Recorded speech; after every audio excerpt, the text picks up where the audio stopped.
Oi, gente, tudo bem? Sejam muito bem-vindos para essa nossa live especialíssima, a nossa live especialíssima de hoje, meus queridos. Vão entrando porque hoje eu tenho o prazer de estar aqui com essa mulher maravilhosa, Sandra Pierozan. Seja muito bem-vinda, minha Oi, querida. querida, que prazer enorme estar te Que delícia vendo. te ver. Saudades, hein? Saudade, muita! Tudo bem Você com tá você? tudo ótimo. A vida tá tranquila aqui, um frio em Curitiba, menina, você não tem? Frio. Aqui tá frio, aqui em Cascavel tá frio, mas assim, é fresquinho, aquele fresquinho de Cascavel, diferente de Curitiba, né, Sandra? Que bom, muito obrigado pelo convite, Monique. É um prazer falar de uma obra tão deliciosa, né? E refletir aí Imagina. sobre existencialismo com você. Vai ser um prazer mesmo. Ai, obrigada. Eu que agradeço. E falar de uma obra tão importante e que nos faz refletir um clássico, né? Não só para nós psicólogas existencialistas, mas se pensarmos no campo de assim da literatura, da arte, Dramaturgia, né? da dramaturgia. Sartre usou muito, né, das peças teatrais para divulgar, né, as ideias dele. Era uma ferramenta interessante.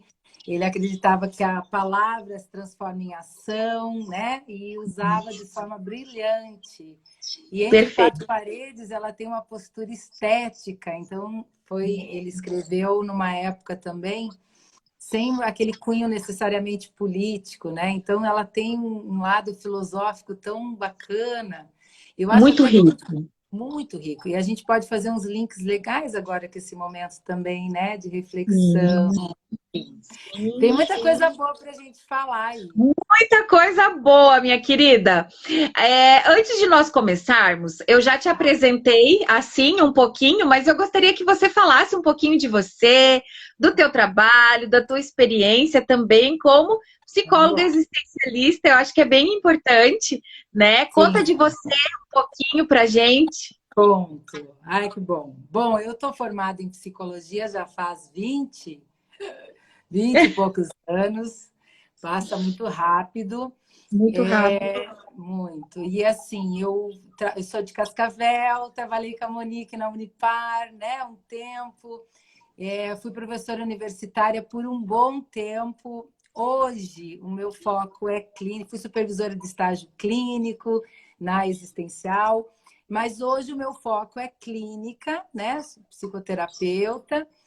E trabalho com psicologia do trabalho e falo do existencialismo em todo lugar que eu vou. Isso é muito importante, né? Porque a É, gente continua com a base filosófica, levando para contextos daí organizacionais, cooperativos, esses conceitos traduzidos, né, para o dia a dia, para as relações. Isso é muito legal, porque essa obra, já vamos pegar os ganchos aí, né? Ela isso, fala isso. justamente sobre o aprender a se relacionar, né? Uhum. Porque, na verdade, eu acho que o maior desafio da existência é justamente aprender essas relações. E quando eu trabalho psicologia do trabalho, a gente fala das relações nos contextos de trabalho, enfim. Então, hoje o meu trabalho está sendo esse.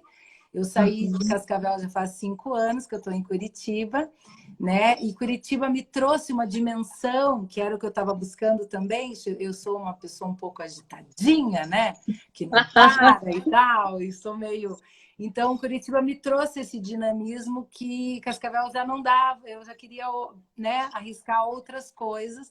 Então, assim, hoje eu viajo bastante. Agora, com a quarentena, a gente está aí dando uns treinamentos suspensos, enfim. Mas levando a reflexão, né, levando o pensamento crítico para todos os contextos, né? Esse é o meu trabalho hoje em dia.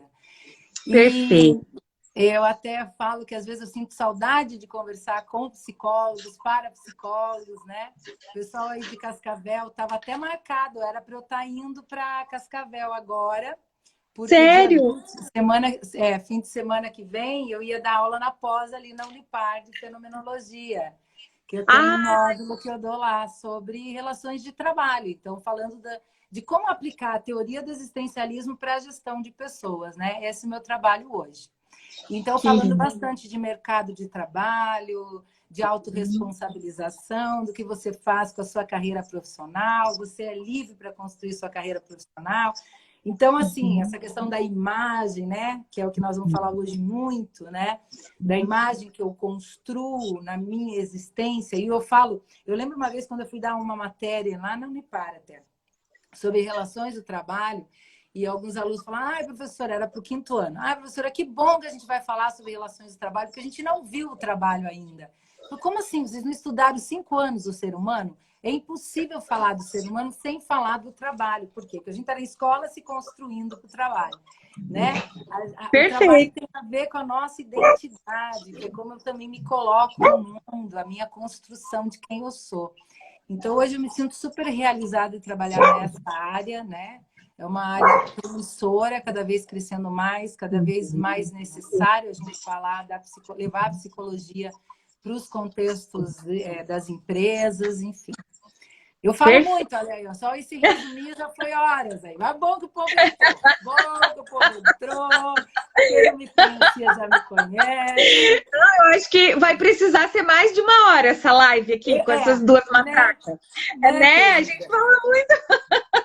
Não, mas tá ótimo, tá ótimo. É super importante, até assim, para a gente pensar exatamente dentro desse contexto.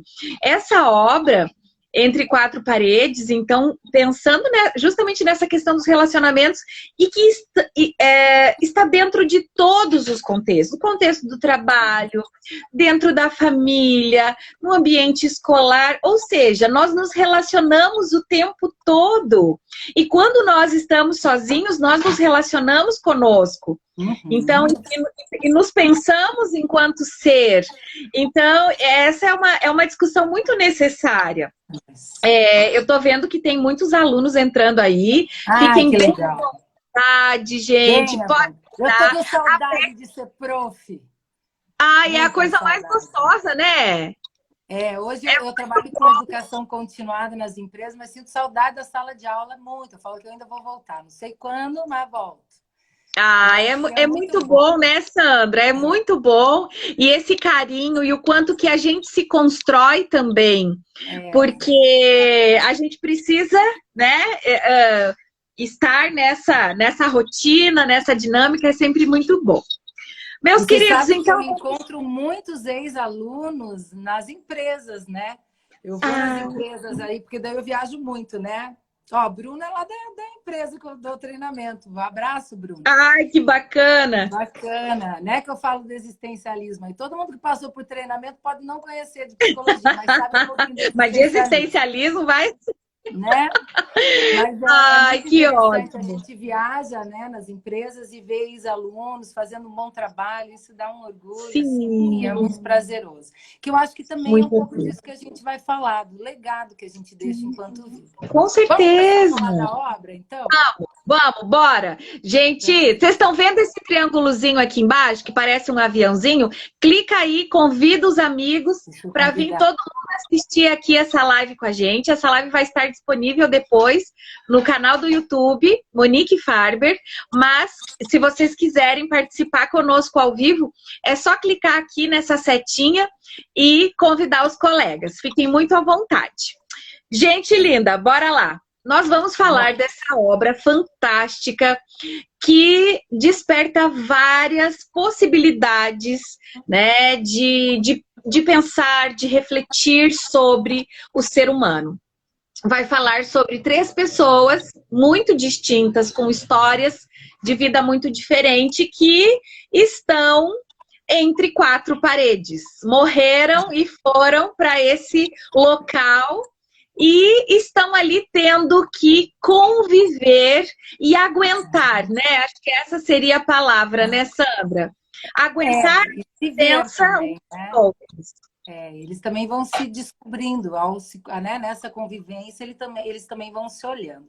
Então vamos falar, para quem não leu a obra, né, vale muito a pena, é uma peça de teatro Muitos teóricos falam que a gente tem que ler num fôlego, né? Ler direto, que são vários Isso. diálogos construídos. E o que eu acho mais legal é assim, o inferno, então ele supõe um inferno que seria uma sala com uma decoração praticamente do Segundo Império, né? Então, mais antiga, é muito interessante porque tem em cima de uma lareira tem um bronze, né, que simboliza essa questão da imobilidade do tempo, então não tem dia, não tem noite, que vai causar uma certa angústia num dos personagens ali. E aí os 3 personagens que são interessantes, né? Então, Garçom, que ele é um jornalista, né? Algumas traduções falam publicitário, enfim. Então, Garçom, ele é um homem jornalista, pacifista, que era visto fora de casa como um herói, mas dentro de casa ele era um péssimo pai, um péssimo marido. Então, ele tinha uma contradição nessa existência dele, né? Então, ele fora era visto como herói, ele morre de forma covarde, né?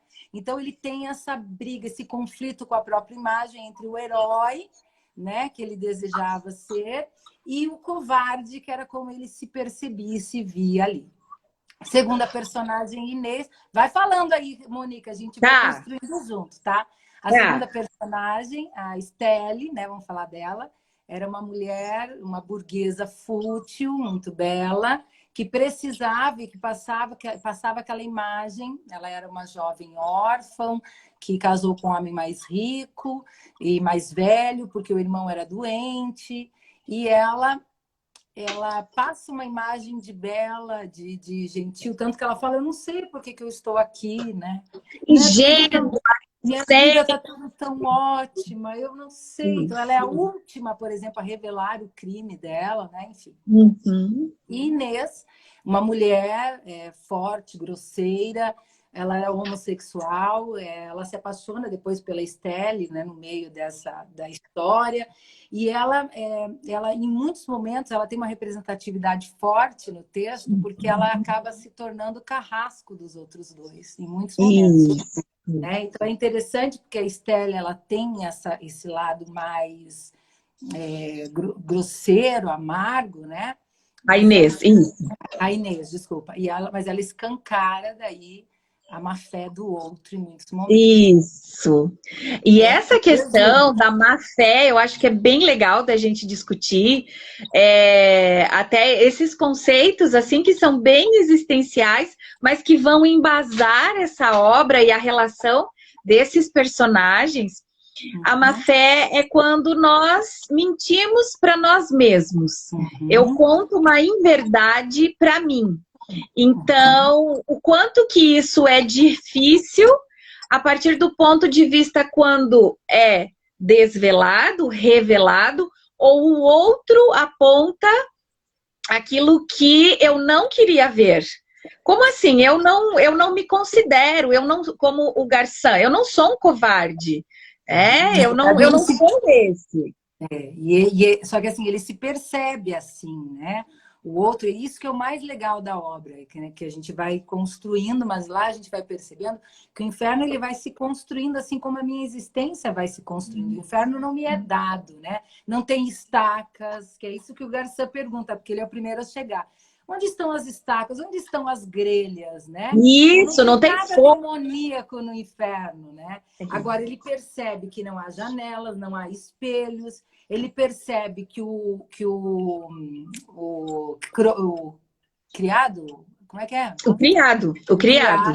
Ele não tem pálpebras, né? E até ele sinaliza em algum momento assim que era um respiro à existência, né? Ele fala, a gente abria e fechava, isso se chamava piscar, né? Era 4.000 repousos, né? Que ele falava. Então, mostra o quanto ele foge muito desse encarar em vários momentos. Isso! Então, esse é o cenário do inferno. É muito interessante, além da má fé, que ele fala muito, aparece em vários momentos a questão do projeto original, que é isso que a gente fala, né?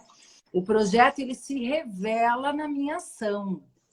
Isso é muito importante, porque nós vivemos muito em cima do que a gente aparenta ser, ou do que a gente gostaria de ser, ou da imagem que eu quero passar, mas na verdade eu sou enquanto escolha ação, né? Isso vai Aquilo que aparecer eu ali. faço de mim, aquilo que eu me projeto, né? Isso. É até a questão assim, você decifra as escolhas para daí clarificar o seu projeto, a sua autoimagem. E muitas vezes a gente mente pela má fé para a gente mesmo. Então, eu me vejo assim e eu preciso que o outro, né, me revele, me reforce cada vez mais. Isso é uma coisa interessante. Um ponto que eu acho necessário falar também é a questão do olhar, porque o elemento fundamental da obra é o É ser o visto, é o ser visto, né? E Sartre fala do olhar no ser e o nada, quando ele fala também do mito da medusa, né? Que o olhar me petrifica. Então, eu me torno coisa. objeto, isso, eu me torno objeto de quem me olha. Eu não tenho domínio sobre como o outro me vê. O outro é livre, tanto quanto... Eu sou livre para ser o que eu quiser ser, o outro é livre para me perceber. Então, veja que dilema, né, gigantesco tem a Exatamente. questão do olhar. O quanto, e é por isso que para o existencialismo a liberdade ela é encarada como um fardo. É diferente, por exemplo, do humanismo, porque a partir do momento que eu preciso escolher, eu me angustio pela consequência e eu não posso, até quando eu não escolho, eu já fiz a minha escolha. Então, nesse momento, eu vou precisar me responsabilizar por isso. Eu sou livre, mas vai ter essa consequência. E o outro vai fazer o que quiser, e aí a gente vê o conceito da vergonha. Por que a gente fica com vergonha? O que é essa vergonha? Quando eu me objetivo, quando eu me coisifico no olhar do outro, porque eu quero atingir algum tipo de expectativa. E na verdade Enquanto esse isso é ponto, complicado, né? esse é o grande ponto da obra, né? Que você acabou de falar, que é essa questão do quanto o outro me percebe, né? Isso! Quanto mais há conflito entre a expectativa que eu quero parecer para o outro, aí fala da autenticidade, né? Quanto mais conflito existir entre aquilo que eu quero parecer para o outro e como o outro me vê, mais o outro se torna o meu carrasco. Perfeito. Mas o outro, quem me olha se torna o meu carrasco justamente porque quanto menos eu assumo quem eu sou, mais o outro deflagra quem eu sou. Né? Mais o outro me mostra a má fé, me escancara a má fé. A vergonha está muito associada a isso, a essa aceitação também de quem eu sou. Né? Será que eu sou essa perfeição que eu preciso passar para o outro também? Né? Exatamente. Eu sou humano, né? Eu sou livre. E aí, assim por diante. Então, acho que isso é um ponto também super importante, né? Quanto mais conflito houver nas relações, enquanto a expectativa que eu quero passar, né? Mais o outro se torna meu inferno. Quanto mais harmônica for essa relação entre a imagem que eu passo para o outro e o que eu realmente desejo transmitir ao outro, menos o outro é ameaçador para mim. Menos o outro. Exatamente. Essa possibilidade de conversa entre o meu eu real e o meu eu ideal, né? Olha o que o Sidney coloca. Oi, Sidney. Garçom e Stelle vivem na má fé. Mas é correto dizer que a Inês possui certo grau de consciência reflexiva, já que ela não se abala com a condição em que ela se encontra? Na verdade, que legal essa pergunta, muito interessante essa pergunta, porque assim, a Stella ela é pura irreflexão, né? A Stella nega viver na má fé, né? Tanto que ela morre porque ela mata o filho que ela teve com o amante.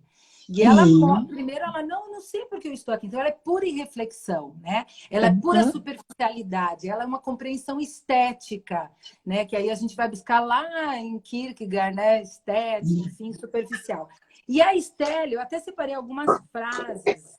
A Inês, que é o que ele perguntou, em alguns momentos ela é tida como reflexiva. Por quê? Porque ela faz esse movimento. Primeiro ela fala assim, ela não se assusta com falta de não ter espelho, o fato de não ter espelho, porque ela se reconhece má. Então é nesse sentido, ela se reconhece má. Ela fala assim, ó, eu sei do que eu estou falando. Eu me olhei no espelho, então é uma fala dela. Depois ela diz, eu me percebo sempre a partir do meu interior. E em alguns momentos ela coloca a questão do ser má aqui, ó, eu anotei, ó. Eu sou má, isso quer dizer que eu preciso do sofrimento do outro para existir. Então ela precisa dessa questão da manipulação. A questão, ela é um pouco mais reflexiva do que Estelle, mas ela continua mostrando uma má fé que é justamente da inferioridade. Então, ela se sente inferior. Então, ela antecipa, que é o que Sartre fala do complexo de inferioridade. Eu antecipo o julgamento. Eu não fico esperando que o outro tenha um Diga julgamento. que eu sou ruim. Eu já mostro que eu sou ruim. Eu tenho um comportamento coerente para isso. Então, a reflexão, falam que ela é um pouco mais reflexiva, é nesse sentido, porque ela também escancara a má fé com mais facilidade.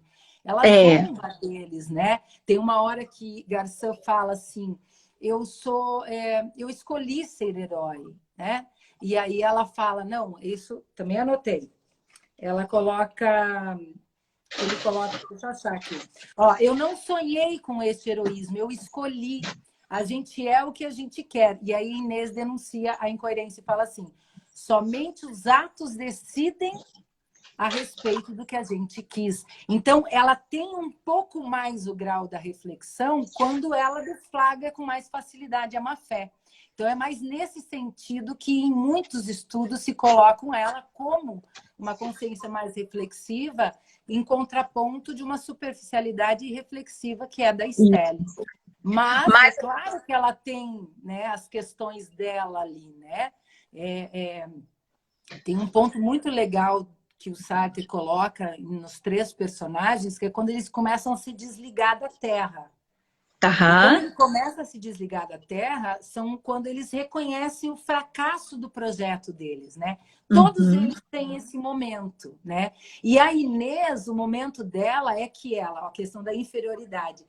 Quando não sobra mais, porque a Inês ela é homossexual, ela tem um caso com uma mulher casada, e aí neste conflito, ela entre aspas, ela quer, e ela vai repetir o mesmo comportamento dentro, né, entre 4 paredes, ela faz o que ela tenta controlar a Florence, né, que é a amante dela, para ela enxergar o marido como ela enxerga. E ela tenta fazer a mesma coisa com a Estelle e com o Garçom.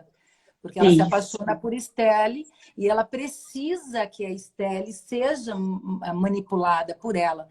Por quê? Porque o projeto dela é ser manipuladora. O projeto dela é se apropriar do outro, né? E aí já é a grande má-fé, porque quando um projeto é apropriação do outro, ele já é um fracasso.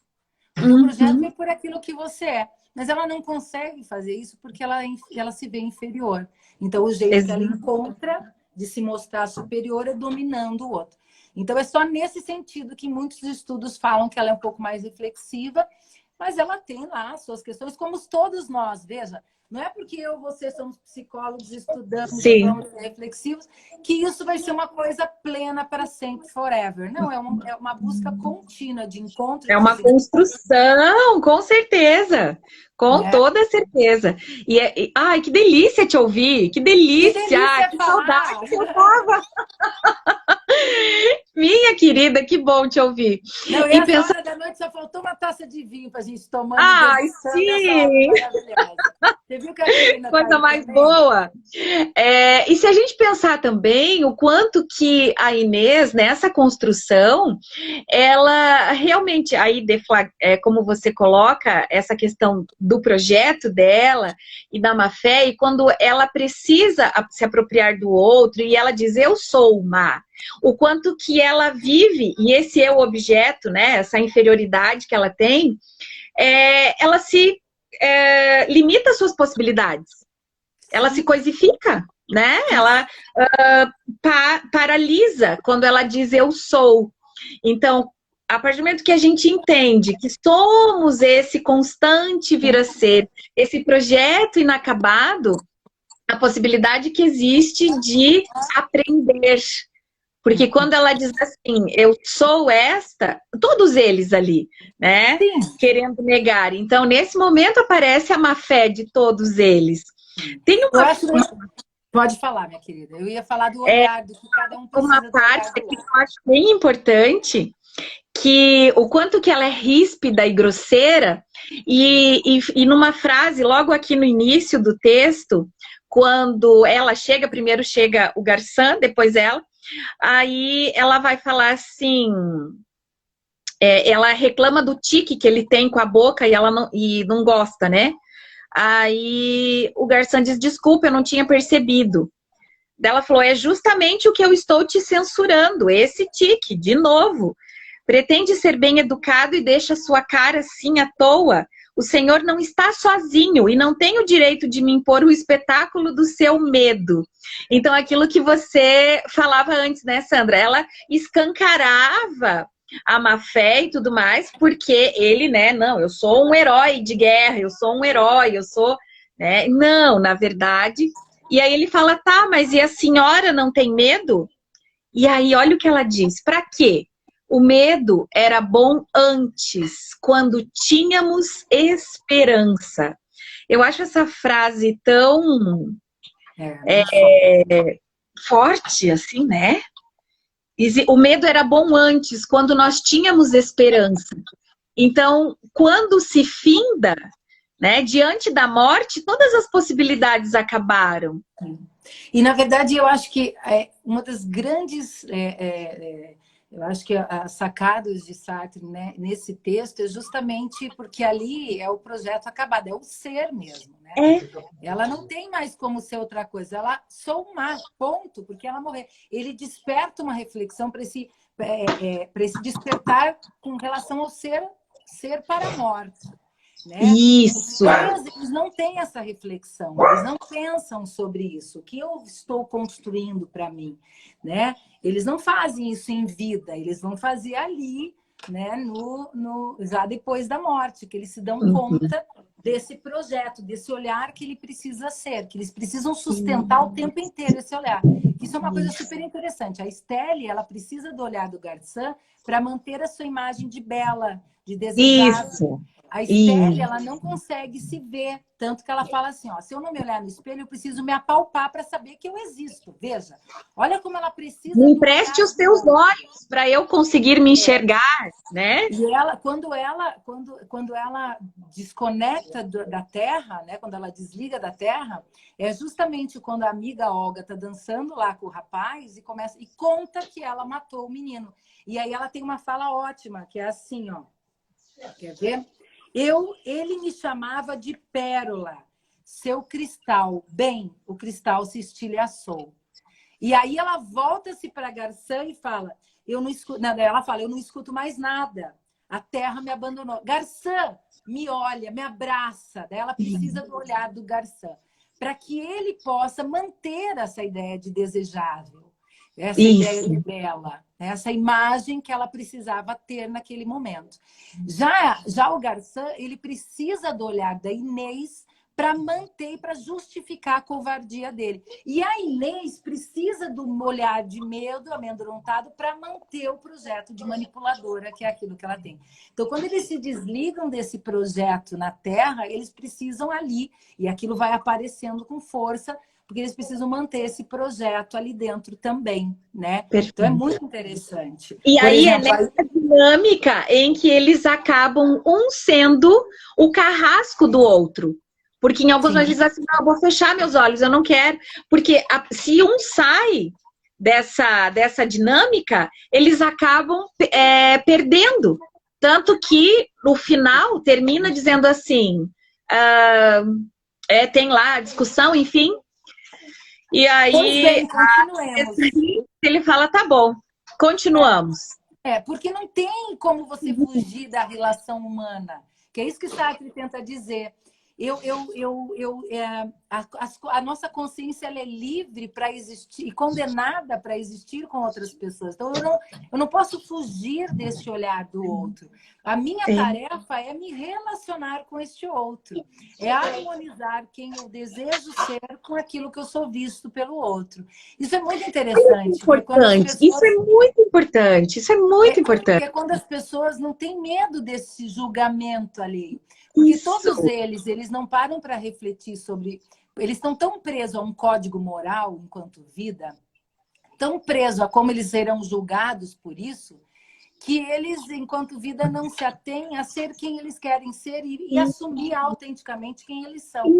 Isso, então, isso. O olhar do outro fica menos assustador quando eu lembrei agora de uma série que agora eu não gosto de assistir série, mas agora eu comecei a assistir na quarentena e estou amando. Que mostra bem essa questão do olhar do outro. É uma médica, coaching, desempenho, lá, é o Bilionários. E ela é sadomasoquista. E num determinado momento da temporada, um marido que vai concorrer a procurador-geral assume isso publicamente.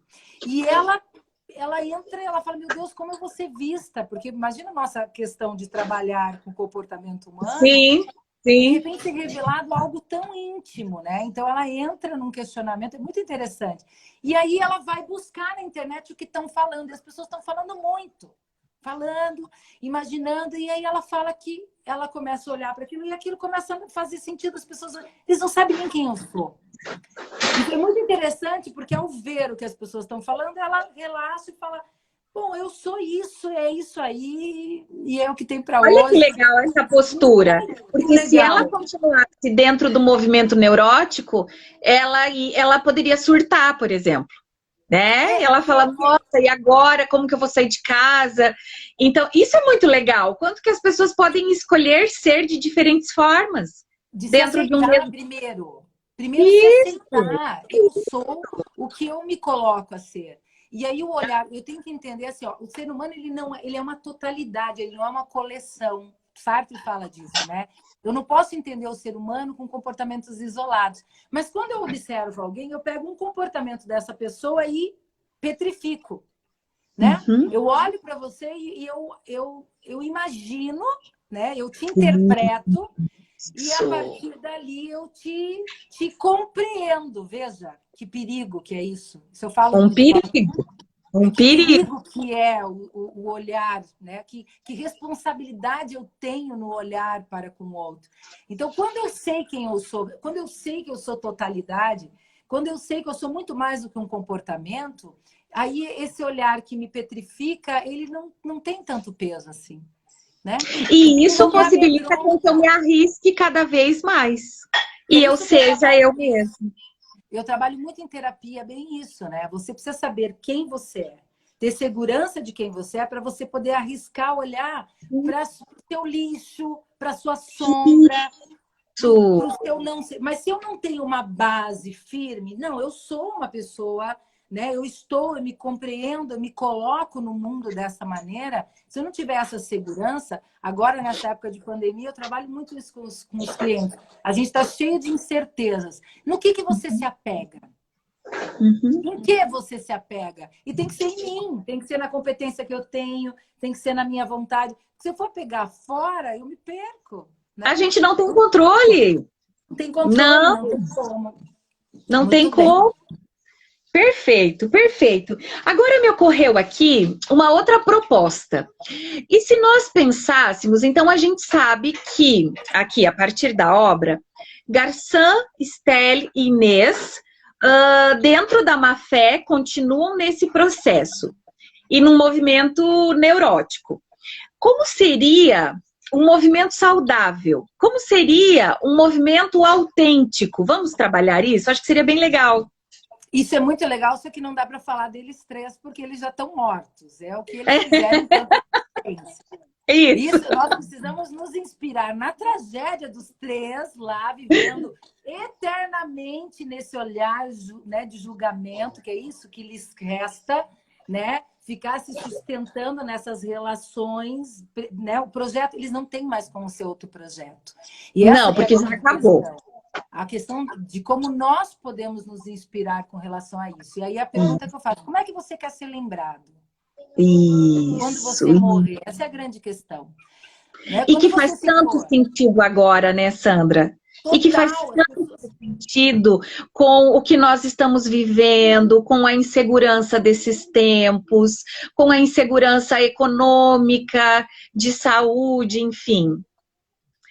O Sidney, eles são projetos acabados. Sim, já foi, né? Já Quando foi. Sartre vê o cadáver, ele diz, eis aí o ser. Não há mais como você se tornar. Então, 5 minutos antes de estar vivo, de estar morto, eu ainda estou vivo. Mas a partir do momento que se findou a minha existência, por isso que o existencialismo, né? Para quem é leigo aí, não é da psicologia, o existencialismo é do nascer ao morrer, o que eu faço nesse período de tempo? Né? Que é essa grande questão. Quanto eu me vejo responsável por construir uma história, né? Por construir o meu inferno, né? As minhas dores, né? Então, quando a gente se depara, quando a gente desperta para essa reflexão, somos mortais, a morte está aí, né? Muito mais viva do que a gente imagina, né? Muito mais presente. Então, eu acho que essa é a grande reflexão, né? Qual é O a que eu quero imagem que eu construir? quero Aquilo que passar? você tinha dito ali no início. A questão do legado. Como eu quero ser lembrado? Como eu quero... O que eu estou fazendo? E isso não adianta pensar depois que Assim, morreu, assim como a diário. Esther e o Garçom. Depois já foi. É agora. É agora que a gente precisa pensar. É É agora que a muito gente legal. precisa Olha só, construir.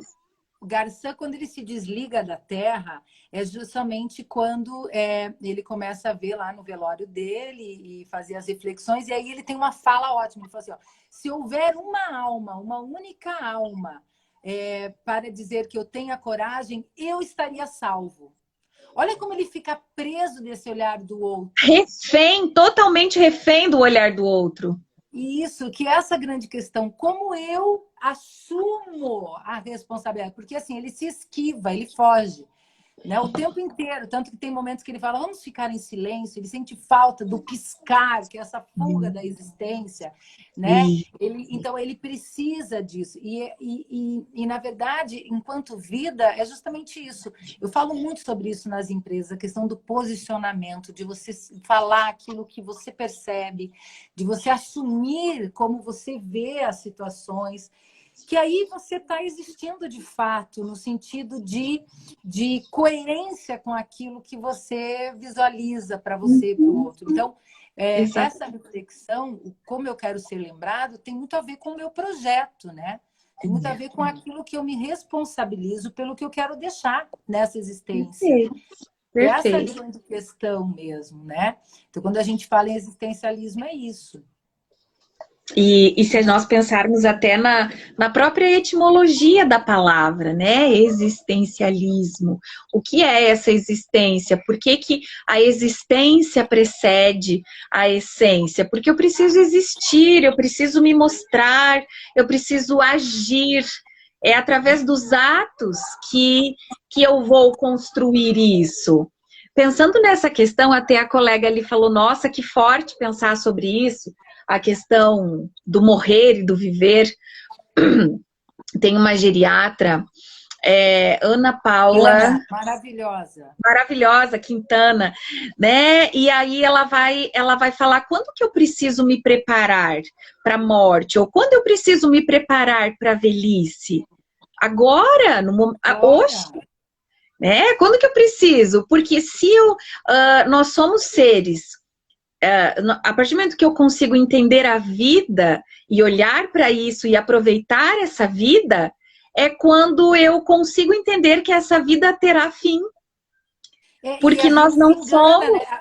Eu acho que a maior má-fé nossa é justamente não reconhecer que a nossa existência terá um fim. Terá um fim. Isso faz parte da condição humana. E a partir daí, o que eu faço, né, da minha vida? Exatamente. Porque essa que é a grande questão. E essa ideia que Sartre coloca entre quatro paredes, que é bem isso.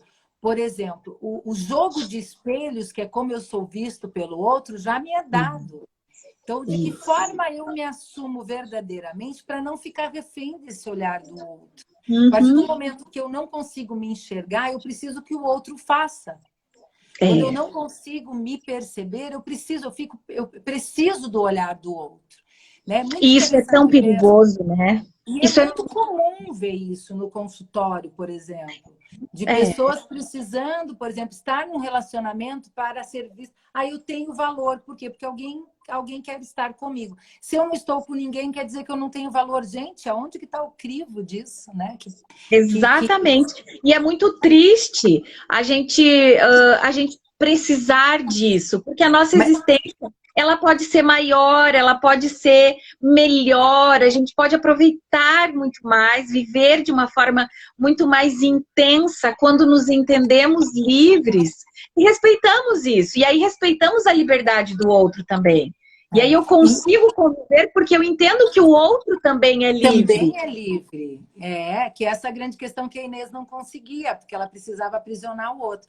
E o desligamento que ela faz da Terra é muito interessante, porque ela se compara, quando não sobra mais a Florence para ela falar, ela se compara ao quarto. E ela coloca assim, ó, quarto de Florence, uma pichincha. Então, o que é uma pichincha? É o sem valor, que é aquilo que a gente falava dela, né? Que ela tem esse sentimento de inferioridade.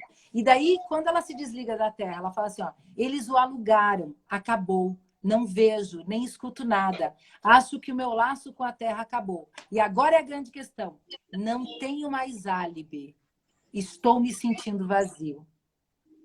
Então, o que resta para ela, nesse vazio de estar com ela, é a disputa, né, da Estelle com o Garçom para a atenção da Estelle e assim por diante. Então, é muito interessante. E o quanto que ela reproduz o movimento existencial. Todos eles reproduzem. Se eles tivessem naquele momento, isso que Sartre mostra, é porque acabou, é porque a morte finda o projeto. E aí eles continuam reproduzindo. Mas numa possibilidade de ser enquanto vivo, por exemplo, o que acontece na psicoterapia. Quando eu percebo isso, tá, e ok, o que você vai fazer com isso? Isso foi o que aconteceu. Mas o que pode acontecer? O que você faz do que te fizeram? Então, eu acho o existencialismo impressionante, apaixonante e muito esperançoso. A gente suspeita, né? Somos, né? Quem está assistindo a nossa live está falando, meu Deus, mas essas duas... a gente deixa eu só responder aqui para a Carol. Ó, Carol, é um livro de Sartre, Entre Quatro Paredes. É uma peça teatral que ele escreve no fim da Segunda Guerra Mundial e é justamente uma reflexão, quando está ainda, né, em questões de várias crises, né, pós-crise, né, que aí é muita questão. Ele traz essa reflexão com relação à morte. Vale a pena ler. Tem em PDF aí na internet. Tem. 20 e poucas páginas, lê num tapa. É bem gostoso. Muito gostoso. Tem uma outra comentário aqui. Posso lendo aqui? Claro, fica à vontade. Curiosa para ver o que o povo dá. O Maicon, querido, lá de Medianeira. É óbvio assustador, a morte. É o paradoxo, quando aprendo a lidar com a questão da morte, aprendo então a viver de maneira autêntica. Pela abertura. É isso mesmo. Né? Quando eu me responsabilizo, né, pelo meu hoje, pelo meu dia, porque amanhã eu não sei de fato, né? Amanhã eu não sei. Eu vivo intensamente esse presente. Então, eu aprendo a viver, né? Eu aprendo a ser eu mesmo. Eu não deixo para amanhã para dizer, né? Eu não fujo como o Garçom fugiu, né? Eu não tento passar uma ideia equivocada de quem eu sou, mas, ao mesmo tempo, eu também não preciso ser o carrasco de todo mundo, falando nua e cruamente a verdade, como a Inês. E nem viver de forma fútil como a Estelle, pensando só nela a todo momento, né? Precisando reforçar de forma estética a beleza e ser desejável, né? Então, é muito legal quando a gente aprende a olhar para a nossa vida sem se comparar necessariamente com o outro, né? Mas reconhecendo a minha realidade, quem eu sou, né? Aí, pegando o existencialismo, a gente fala da facticidade, que é quem você, né, dentro do teu contexto. A minha realidade é diferente da sua e assim por diante. Então, quando eu me aceito... Você sabe que esses dias com um cliente no consultório, eu estou trabalhando dele buscar as origens. Né? Ele é filho de construir, de perceber essa facticidade mesmo. Da onde que veio? É teu povo. Qual é a tua origem? Qual é a tua história? De onde você vem? Porque entendendo culturalmente, eu consigo fazer uma empatia, inclusive, para a fala da minha mãe, do meu pai, para aquilo que é construído. Então, quando eu harmonizo com essa minha história, né? Quando eu harmonizo com essa realidade que é minha própria, eu consigo ser muito mais também, né? A gente vê E pessoas... consigo fazer a integração, né? Na questão da autoimagem. Aí consigo integrar o que passou, do que está acontecendo. Perfeito. Para onde eu vou, porque o meu E projeto ele tem que estar harmônico. Kierkegaard fala disso, né? Eu só posso viver o presente olhando para o passado e vivendo, projetando o futuro, uma coisa assim, a fala dele, mas que é bem esse equilíbrio entre o passado e o futuro que fundem-se no presente, que é quem eu sou hoje. E eu sou enquanto ação, né? O meu comportamento é diferente do que eu desejo ser, mas eu sou aquilo enquanto eu me coloco no mundo para o outro, diante do outro também. E essa reflexão, ela é tão importante, ela cabe todos os dias, mas nesse momento específico do que estamos vivendo, do momento atual, como nós estamos escolhendo viver? O que eu estou fazendo nesse isolamento social? O que eu estou escolhendo? Muitas coisas nós não escolhemos, a nossa facticidade. A gente não escolheu que o coronavírus existisse e fizesse tudo isso. Não, isso não foi uma escolha. Mas como eu escolho viver esse momento? Como eu escolho passar por isso? E tem gente que está esperando para voltar a viver daqui a pouco. Apesar de que eu vim aqui para... Eu estou no consultório, esse é meu cantinho aí, ó. Eu vim aqui eu vim fazer a live aqui, meu canto. Que gostoso. Que é mais sossegado, para não correr risco de ninguém me interromper, porque lá em casa o negócio... Então eu venho, né? O prédio está praticamente vazio, mas eu passei agora em barzinhos, que eu atendo aqui no Centro Cívico, então eu passo no centro ali, perto do Museu do Olho, bares cheios. Sabe? As pessoas... Né? Olha a contradição, olha o que é isso. A gente pode chamar do que isso? De má fé? De negação da realidade? Da falta de preocupação com a própria vida, com a própria saúde, com a saúde dos outros? Essa irresponsabilidade mesmo, né? Esse exercício da minha liberdade de forma egocêntrica mesmo, né? O que eu estou querendo para o outro? Tem um filme maravilhoso que dá para a gente falar muito sobre essa questão, né? O Sartre fala disso, quando eu escolho para toda a humanidade, né? Então, assim, eu tenho a minha liberdade, ela é uma liberdade que eu tô conectado com outras pessoas, né? E tem um filme ótimo chamado A Caixa. É muito interessante, né? Vamos fazer uma live sobre ele? Vamos, ótimo. Vamos, já fica agendado. Eu nem vou falar muito da Caixa, mas ela é muito legal, porque bem isso, é quanto de forma hedonista, eu escolho o meu presente, o meu momento, o meu desejo, e eu não mensuro, né, a força dessa minha escolha. Exatamente. Vamos pensar nessas pessoas. Aqui em Cascavel não está muito diferente também. Eu vi a colega falando aqui. Aqui em Indaiatuba também. O quanto que essa questão... Falar assim, não, mas eu estou bem de saúde, eu não sou do grupo de risco, tá tudo bem comigo. Imagina, isso é bobagem. Né? E aí, quando nós olhamos para o lado e vemos toda uma população vulnerável, frágil e o quanto que a minha escolha vai sim impactar e vai ter sim uma consequência para todos que estão. Aqui, como a gente fala na questão da dengue, aqui em Cascavel a gente está com um surto muito grande de dengue, não só aqui, né? Em tudo. Ali em Rio de Janeiro, a época que eu estava indo para lá também, estava casos sérios também. Muito sério. Aqui em Cascavel está muito sério a questão de dengue. Isso é o que, gente? É limpar o lote, é cuidar. Então, falar assim, não, mas minha casa é meu lote, eu faço o que eu quero. Né? Então, essa falta de responsabilidade, porque o ser, quando ele é um ser autêntico, com um projeto bacana, ele consegue pensar nos outros, ele consegue olhar para onde ele está, da onde que ele veio e para onde que ele vai. E isso é uma coisa muito legal, porque as pessoas às vezes associam a autenticidade a você ser verdadeiro só e falar para os outros como é, né? ela fala da verdade, do que ela persegue de forma... E a autenticidade não é grosseria, né? Pelo contrário, a autenticidade é a capacidade que eu tenho de assumir o meu papel, de assumir as consequências do que eu faço, de ser real, de responsável por aquilo que eu faço. Se eu fiz algo para o outro, eu vou chatear o outro, né? Então eu assumo isso.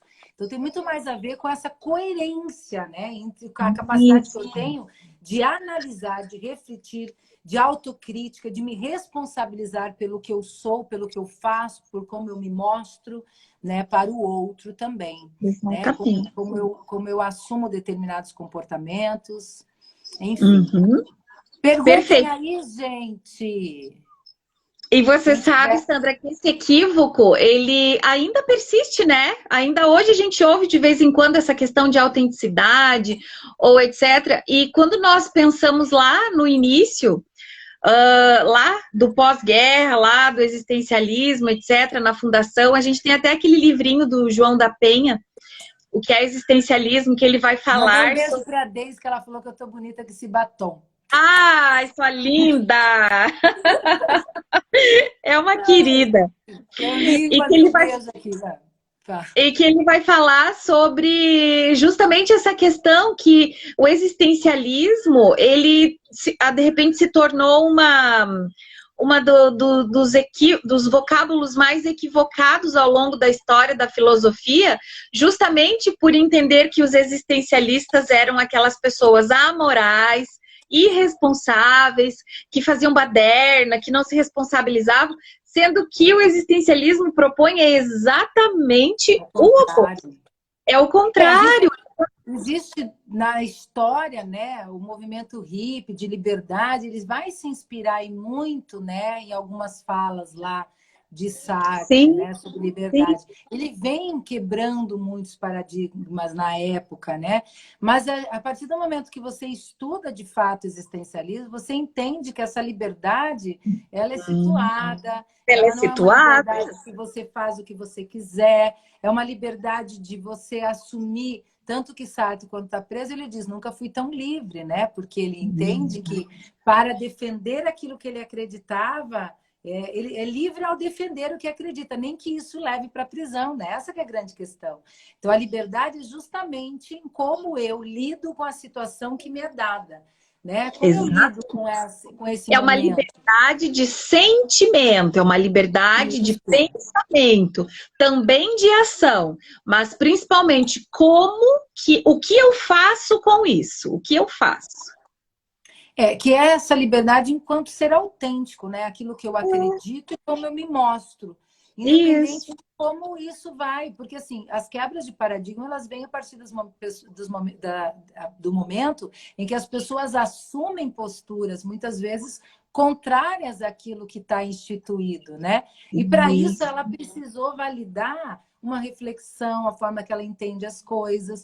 E, em alguns momentos, vai contra o contexto que ela está... O contexto não, a cultura que ela está inserida. E que é possível se questionar isso. Então, veja a importância da questão da autenticidade, né? Do eu validar como eu me percebo, me colocar nos contextos. Então, eu acho isso uma do grande entendimento que é ser livre mesmo, né? Perfeito. Minha querida, a gente podia ficar conversando a noite toda aqui, né? Tá tudo ótimo. O nosso horário já deu, o Instagram tá aqui me avisando que já acabou. Poxa vida. Acaba rapidinho. Monique, muito obrigada, foi um prazer. Muito obrigada por ter aceitado o convite. Vamos fazer outras. Adorei, de coração. É sempre muito bom te ouvir. Aprendo muito. Obrigada por dia, né, Deise? A Sandra é uma querida, uma amada e que traz tanto conteúdo de coisa boa, de conhecimento técnico, científico, mas também com essa simpatia que a gente consegue compreender. Querida, é um prazer. Você também, bom, a gente é suspeita, né? A Deise também está fazendo vários vídeos. Eu estou achando o máximo o teu projeto de fazer vários vídeos. Parabéns. A gente tem que fazer isso mesmo, levar a psicologia. E fica marcado a caixa, hein? Fica, tá marcado já. Aguardem cenas dos próximos capítulos, gente.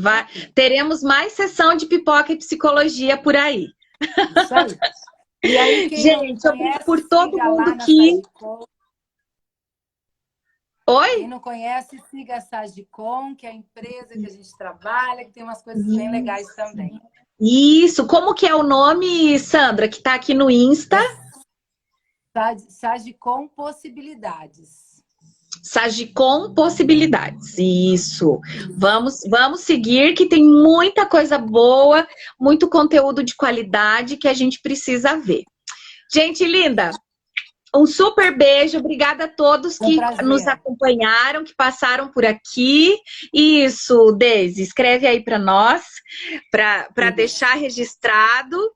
Gente, obrigada, tá? Um beijo grande, Sandra, obrigada mais uma vez. Foi um prazer. Prazer foi meu, até a próxima. Até, tchau, Beijo, tchau. beijo.